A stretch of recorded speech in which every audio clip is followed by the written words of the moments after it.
Alright, so good morning guys and welcome back to Phil Salvage Rebuilds and the final part to the Mini series, the white Mini. So today, before we start, like I say on every video, please do subscribe, hit the like button for the video, press the bell notification so you're notified of every future video that comes up.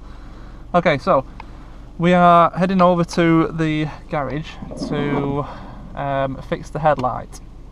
We also are going to fix the end of the gear stick, handbrake, and we will change the badge.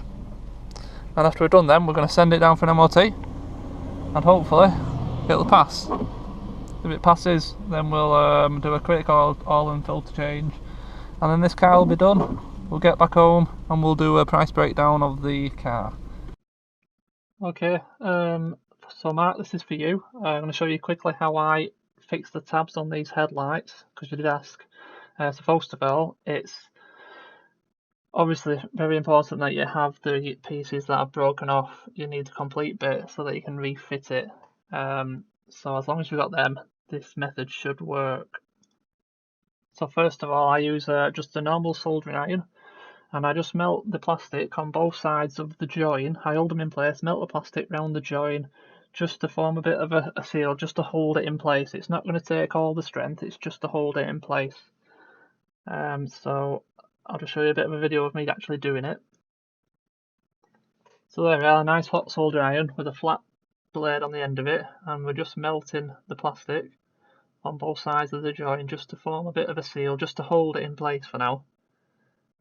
So I'll go all the way around wherever there's a crack, just melting the plastic to get it to stay together. So once you've done that, it should end up looking something like this. So that piece is now welded back in for now, but not solid, not complete. So I then use an epoxy resin, and I go over all the join on both sides basically, on top of the plastic welding I've done, to form a really nice strong bond. And this stuff sets like concrete. It's incredible stuff. It's not cheap, but I've never had one fail afterwards. It's nice and easy.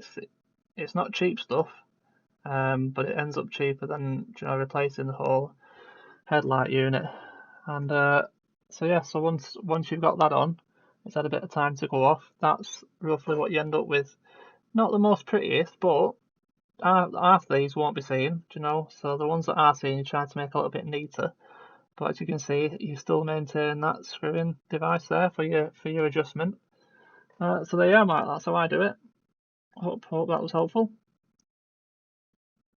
Okay, so whilst I was doing the headlight, I suddenly remembered there was a car on auction at Copart I wanted to check out.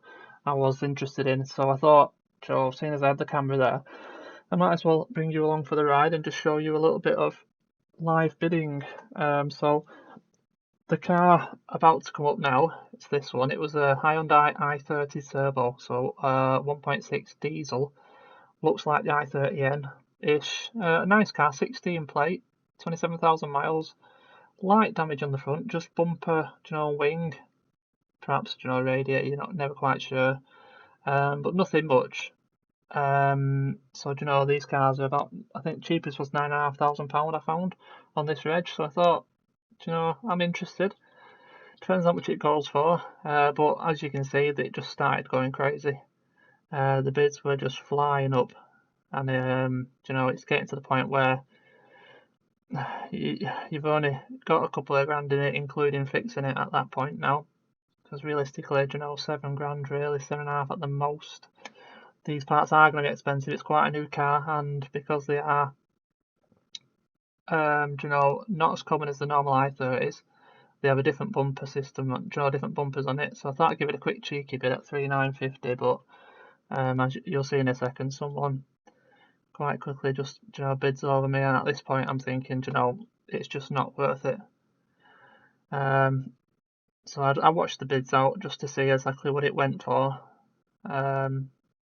But yeah, the risk at £4,050, it was too much of a risk really. I couldn't I couldn't justify, you know, buying it, getting it back. You've got auction fees on top of that, which would have been the best part of £500. So you're looking at £4.5 out the door. Then you've got to collect it, get it back. The bumper itself, you're looking at a good £500, I would expect, if you can find it in the right colour. And then you've got a wing, and then there's them, you know, the hidden bits and pieces. So in the end, I just had to give it a miss. Right, so we've been down to the MOT station, put the car through its MOT, and we've got a pass. So that's good. The car's passed its MOT. There was one slight problem. There was a break in the flexi on the exhaust, so I nipped out and just got that changed. My brother does exhaust for a living, so he quickly just threw a new flexi on it, run it back down, and it's all good, all done with. So I'm going to run back home now, make a bit of a price breakdown quickly, which won't take very long with this because we've not put a lot into it. So I'll get that done, and then put this in the end of this video then, and then this car can go up for sale. So I'll see you back at home. Okay, so another one complete. Now it's price breakdown time. So the price breakdown should be up on your screen now, so I'll run through it. We've got the Copart Auction hammer price of £650. I thought that was cheap. Anyway, Copart auction fees obviously bumped that up another £174, so I think that came out to £824 out the door. So I collect these cars myself now, but obviously I need to include, you know, at least the price of the fuel. So this car was in Sandtoft near Doncaster, so it's I can't remember the miles now, but it worked out at £45 to go and pick it up and bring it back. So I've included that. I then got the bumper, bonnet, grills and the rads all as one package for £250 off a breaker in Stockport. A guy called Chris, very helpful. I can't remember the name of the company now off the top of my head. So then we obviously threw it in for an MOT, which cost £40, and found out it needed the flexi for the exhaust. So the flexi was another £50 on top of that. And then we've obviously got the price for the service parts, because I always like to have these cars fully serviced before they leave.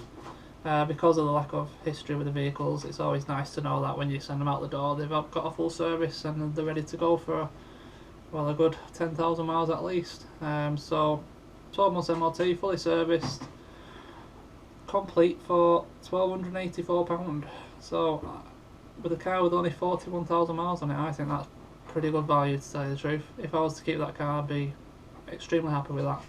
But obviously we don't keep the cars, we send them off out the door for someone else to enjoy. So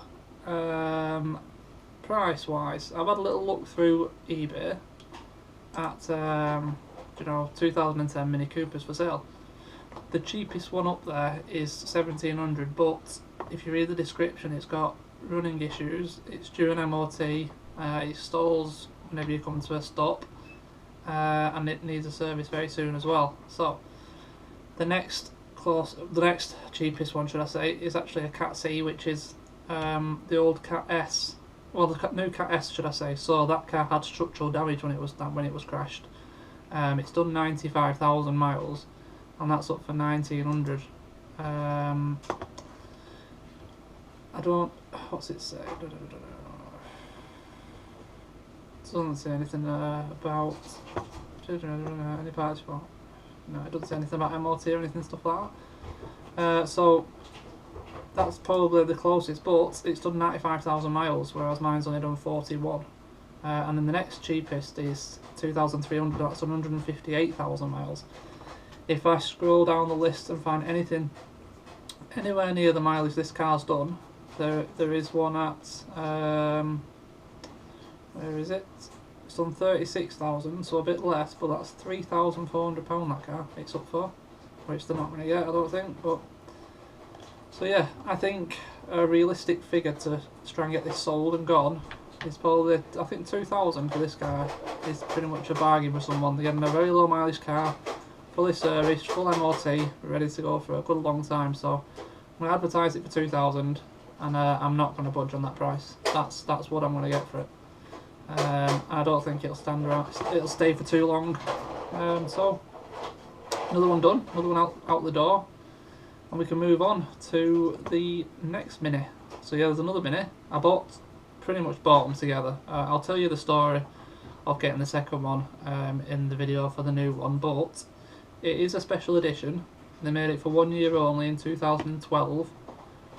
It came with Bisons from factory with black inlays, and it was only in one colour, and it had a set of special 17-inch alloys on it.